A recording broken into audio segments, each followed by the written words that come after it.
Jaina tellings. When we enter the world of Jain's tellings, the Rama story no longer carries Hindu values. Indeed, the Jaina texts express the feeling that the Hindus, especially the Brahmins, have maligned Ravana, made him into a villain. Here is a set of questions that a Jaina text begins by asking: how can monkeys vanquish the powerful Rakshasa warriors like Ravana? How can noblemen and Jaina worthies like Ravana eat flesh and drink blood? How can Kumbhakarna sleep through 6 months of the year, and never wake up even? Though boiling oil was poured into his cars, elephants were made to trample over him, and war trumpets and conches blow around him? They also say that Ravana captured Indra and dragged him handcuffed into Lanka. Who can do that to Indra? All this looks a bit fantastic and extreme. They are lies and contrary to reason. With these questions in mind, King Srenika goes to sage Gautama to have him tell the true story and clear his doubts. Gautama says to him, "I'll tell you what Jaina wise men say. Ravana is not a demon, he is not a cannibal and a flesh-eater."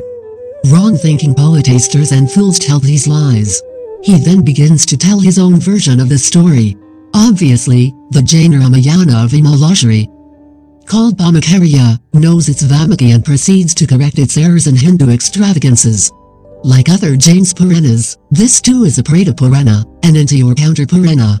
The prefix Prati, meaning anti or counter, is a favorite Jaina affix. Vimalashri, the Jains opens the story not with Rama's genealogy and greatness, but with Ravana's. Ravana is one of the 63 leaders or Salakapurusas of the Jaina tradition. He is noble, learned, earns all his magical powers and weapons through austerities, and is a devotee of Jaina masters. To please one of them, he even takes a vow that he will not touch any unwilling woman. In one memorable incident, he lays siege to an impregnable fort. The queen of that kingdom is in love with him and sends him her messenger. He uses her knowledge of the fort to breach it and defeat the king. But, as soon as he conquers it, he returns the kingdom to the king and advises the queen to return to her husband. Later, he is shaken to his roots when he hears from soothsayers that he will meet his end through a woman, Sita. It is such a Ravana who falls in love with Sita's beauty, abducts her, tries to win her favors in vain, watches himself fall, and finally dies on the battlefield. In these tellings, he is a great man undone by a passion that he has vowed against but that he cannot resist.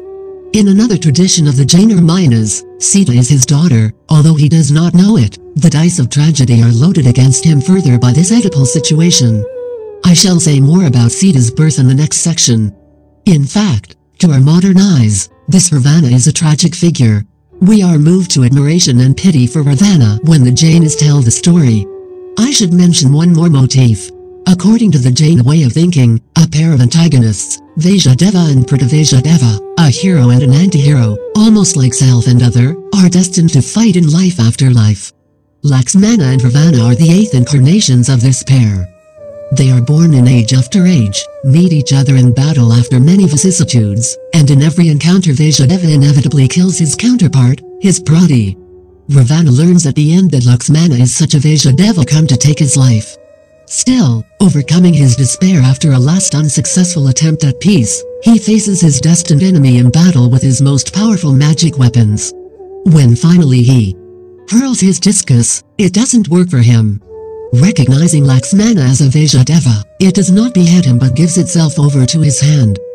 Thus Lakshmana slays Ravana with his own cherished weapon. Here Rama does not even kill Ravana, as he does in the Hindu Ramayanas. For Rama is an evolved Jaina soul who has conquered his passions. This is his last birth, so he is loath to kill anything. It is left to Lakshmana to kill enemies, and according to inexorable Jaina logic it is Lakshmana who goes to hell while Rama finds release.